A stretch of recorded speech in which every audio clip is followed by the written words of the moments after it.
안녕하세요. 식품 제조 가공업 실무자 여러분. 이 교육 영상은 식품산업체 및 관련 대상 실무자들의 올바른 영양 표시에 도움을 주고자 제작하였습니다. 본 내용은 2021년 10월 1일 현재의 유효한 법규를 기반으로 작성되었으므로 이후 개정 내용에 따라 일부 다르게 적용될 수 있음을 알려드립니다. 식품 제조 가공업의 경우 영양 성분 표시 대상 품목에 해당 시 표시사항과 영양 표시를 해야 합니다. 단, 온라인 등의 판매를 통해서 우편 또는 택배 등의 방법으로 최종 소비자에게 배달하는 식품의 경우 식품 제조 가공업과 동일한 기준으로 표시사항은 작성을 해야 합니다. 영양 표시는 다음의 단계를 통해 작성해야 합니다. 1단계, 제품의 영양 성분 표시 대상 여부를 확인합니다. 의무 표시 대상 식품인지 영양 표시 예외 규정은 없는지 확인합니다. 2단계, 표시할 영양 성분을 결정합니다. 3단계, 영양 성분 함량을 구합니다. 이때 영양 성분 분석 방법을 결정하고 영양 성분 함량 산출 근거 자료를 확보해야 합니다. 4단계, 포장 형태와 섭취 방법 등을 고려하여 영양 성분의 표시 단위를 결정합니다. 5단계, 표시 단위에 따른 영양 성분 함량을 산출합니다. 이때 영양 성분별 단위를 확인하고 실제값, 표시 또는 단위값 처리 방법을 고려해야 합니다. 6단계, 영양 성분별 기준치 값을 확인하고 일일 영양 성분 기준치에 대한 비율을 산출합니다. 7단계, 영양정보 표시 도안을 결정합니다. 8단계, 영양정보 표시 도안에 맞춰 표시값을 적용합니다. 9단계, 영양성분 강조 표시를 할 것인지를 결정합니다. 마지막으로 오류사항은 없는지 최종 검토를 합니다. 이제 단계별로 자세히 알아보겠습니다. 기존의 과자, 캔디류 등 115개의 품목에서 떡류, 김치류 등 176개의 품목으로 의무 표시 대상이 확대되었으며 이는 2022년 1월 1일부터 2026년도까지 단계적으로 시행됩니다. 의무 표시 대상이 확대되는 만큼 확대 품목 여부를 잘 확인하고 미리 영양 표시 사항에 대해 인지하고 준비하셔야 합니다. 그럼 영양 표시 대상에서 제외되는 식품은 어떤 식품이 있을까요? 보기에 가에서 막가지의 식품은 영양 표시 대상에서 제외되는 식품들입니다.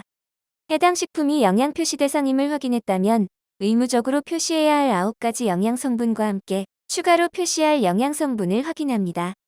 영양 성분을 표시할 때는 해당 영양 성분의 명칭, 영양 성분의 함량, 일일 영양 성분 기준치에 대한 비율을 표시해야 합니다. 단, 열량과 트랜스 지방은 일일 영양 성분 기준치에 대한 비율을 표시하지 않습니다. 표시할 영양 성분을 결정했다면 영양 성분의 함량을 구합니다. 함량을 구하는 방법은 별도로 규정하고 있진 않지만 영양 성분의 표시값과 실제 측정값 사이에 허용 오차를 규정하고 있으니 유의해야 합니다.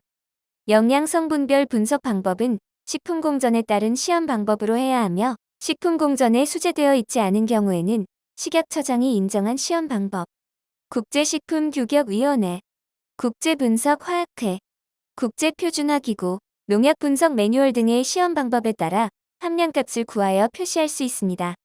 영양 성분의 함량을 구한 다음에는 제품의 총 중량이나 포장 형태, 섭취 방법 등을 고려하여 표시 단위를 결정합니다. 표시 단위의 방법으로는 보이시는 파란색 테두리 안에 박스와 같이 총 내용량당 100g 당, 단위 내용량 당, 1회 섭취 참고량 당으로 표시가 가능하며 총 내용량 당으로 표시할 경우 보이는 그림과 같이 제품의 전체 내용량을 기준으로 총 내용량당 영양 성분 함량을 표시할 수 있습니다. 100g 당 혹은 100ml 당의 표시의 경우 총 내용량이 100g을 초과하고 1회 섭취 참고량의 3배를 초과하는 경우 100g 당으로 표시할 수 있습니다. 제품이 개 또는 조각 등으로 나눌 수 있는 단위 제품인 경우 단위 내용량당 영양 성분 함량을 표시할 수 있습니다. 병행 표시의 경우는 결정 예시를 통해 자세히 알아보도록 하겠습니다. 1회 섭취 참고량이 정해져 있을 시 총 내용량이 100g을 초과하지 않고 1회 섭취 참고량의 3배도 초과하지 않을 시 1회 섭취 참고량 당과 총 내용량 당의 병행 표시가 가능합니다. 총 내용량이 100g을 초과하고 1회 섭취 참고량의 3배 초과 시 1회 섭취 참고량 당과 총 내용량 당의 병행 표시 또는 1회 섭취 참고량 당과 100g 당으로 병행 표시가 가능합니다. 개 또는 조각 등 단위 제품의 경우 단위 내용량 기준으로 100g 이상이거나 1회 섭취 참고량 이상이면 단위 내용량 당으로 표시가 가능합니다.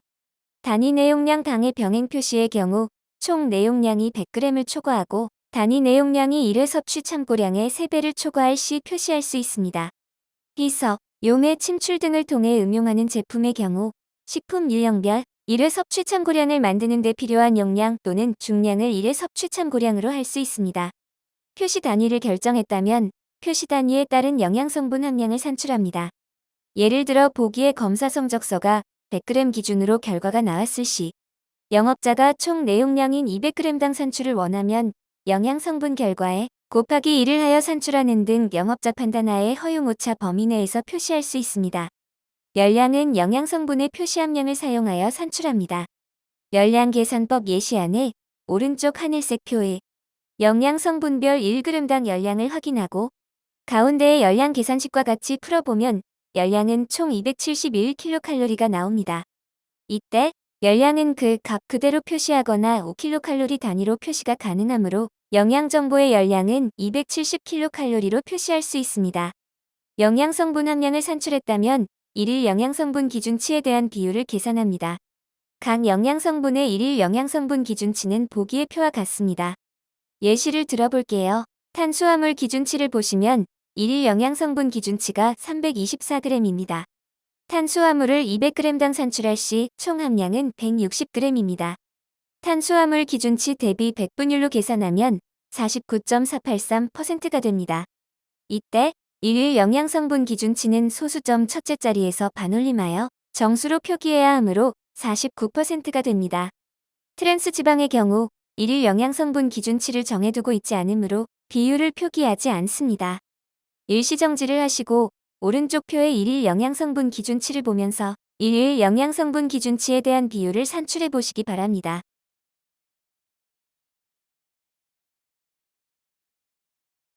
영양성분표의 내용을 다 작성한 다음은 포장 형태 공간 등을 고려하여 포장용지에 부착할 표시 도안을 결정합니다. 표시 도안 결정 후 도안에 맞춰 표시값을 적용합니다. 이때 표시 순서, 글씨 크기를 확인합니다.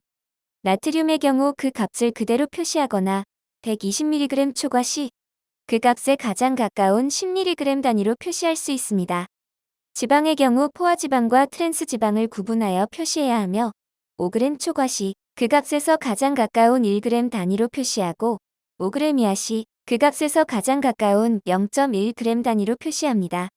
영양성분별 단위 및 세부 표시 방법은 보기를 참고하여 주시기 바랍니다. 영양성분 중 강조 표시를 하고자 한다면 강조할 영양성분과 세부 기준 적합 여부를 확인합니다. 영양성분별 강조 표시 세부 기준은 보기의 내용을 참고해 주시기 바랍니다. 마지막으로 디자인, 글씨 크기 등 규정과 다른 것은 없는지 확인합니다. 이상 식품 제조업 실무자를 위한 영양표시 작성 방법이었습니다. 감사합니다.